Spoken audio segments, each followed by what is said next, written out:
dans la presse. Oui, le candidat déclaré du PDS qui charge le premier président de la Cour suprême. Cela à quelques heures du verdict de la juridiction sur son éligibilité. L'ancien ministre d'État s'en est pris vertement au premier président de la Cour suprême à travers une déclaration écrite. Et celle-ci est largement relayée par la presse du jour. Selon Karim Wade, Mamadou Badio Camara est l'un des principaux exécutants du complot politico-judiciaire dont il se dit victime depuis 6 ans.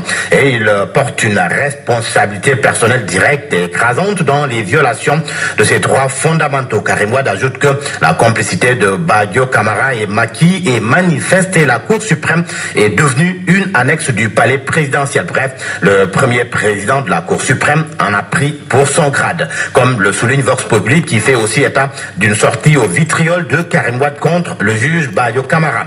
Pour le quotidien, Karim fait le procès de Badio Camara. L'AS lui emboîte le pas et indique que Karim Wade récuse le juge Camara. Alors que Tribune fait état d'une attaque de Karim contre Mamadou Badio Camara. L'Observateur renchérit que Karim Wade pilonne le juge Camara qui, à son avis, a fait la preuve qu'il n'est ni impartial ni indépendant.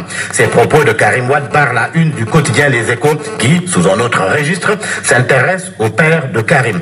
Abdoulaye Wade, qui est, si l'on se fie au journal, étale ses frustrations à l'international libéral. C'est dans une lettre en date du 28 août 2018 adressée aux représentants du PDS à l'instance internationale. Wade dénonce l'attitude du monde libéral qui s'endort pendant qu'on torture des libéraux au Sénégal. Et Les Échos rapportent que pour Wade, ce sera une fierté pour son parti de quitter l'international libéral qui n'a jamais levé le petit doigt face aux dérives du régime et de son leader Macky Sall, le chef de l'État, qui a sans doute autre chose en tête.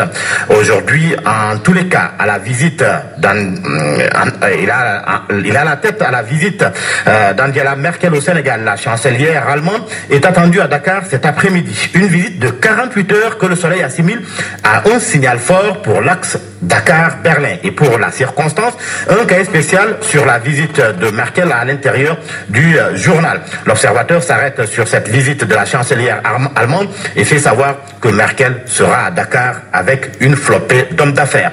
L'Obs qui s'est entretenu avec le secrétaire général, le secrétaire exécutif du Conseil national de la sécurité alimentaire. Et c'est parce que l'État, dit-on, est en guerre contre la faim. Jean-Pierre Senghor confie à l'Observateur, je le cite, « Nous avons élaboré un plan d'urgence sécurité alimentaire validé par le Premier ministre en vue de venir en aide à 378 000 personnes. 60 000 ménages selon lui, 60 000 ménages ciblés sur 5 ans avec un budget chiffré à 110 milliards de francs CFA pour mettre sur pied les nouveaux territoires résilients. » Une autre actualité à la une de l'Observateur, c'est cette actualité qui concerne cette dame Momi Diaw après son arrestation. Elle déclare avoir volé le bébé de 2 jours pour faire plaisir à son mari. Même sujet à la une du journal Libération, arrêté pour l'enlèvement d'un bébé de 3 jours dans une clinique à Touba. Les aveux sur PV de Momi Diaw.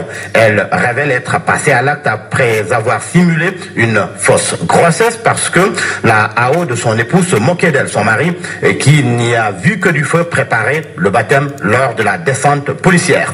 À la une à présent de Source A, pour des frais d'hospitalisation estimés entre 55 et 80 000 francs CFA, l'État, selon le journal, lâche ses malades mentaux à la Cité des Eaux. Comment une déficiente mentale a été sauvagement assassinée, son bourreau jusqu'ici introuvable. Ansoumana Dione qui confie que sous Wade, il n'y a jamais eu d'assassinat de malades mentaux. Ça a commencé avec Macky entre 2014 et 2018. On est à 11 morts. Et le professeur Omar Ndoye, psychiatre, qui déclare dans le journal Source A qu'il y a une dame dont le frère est un malade mental qui se trouve au niveau de la Corniche. Elle me dit que sa famille évite de passer par là-bas pour ne pas le voir. L'on termine avec le sport, avec Khadim Ndiaye qui s'est entretenu avec le quotidien Record. C'est à propos de sa non-sélection. Khadim Ndiaye confie qu'il n'est ni déçu ni fâché. Georges Déthié Diop, la revue de presse.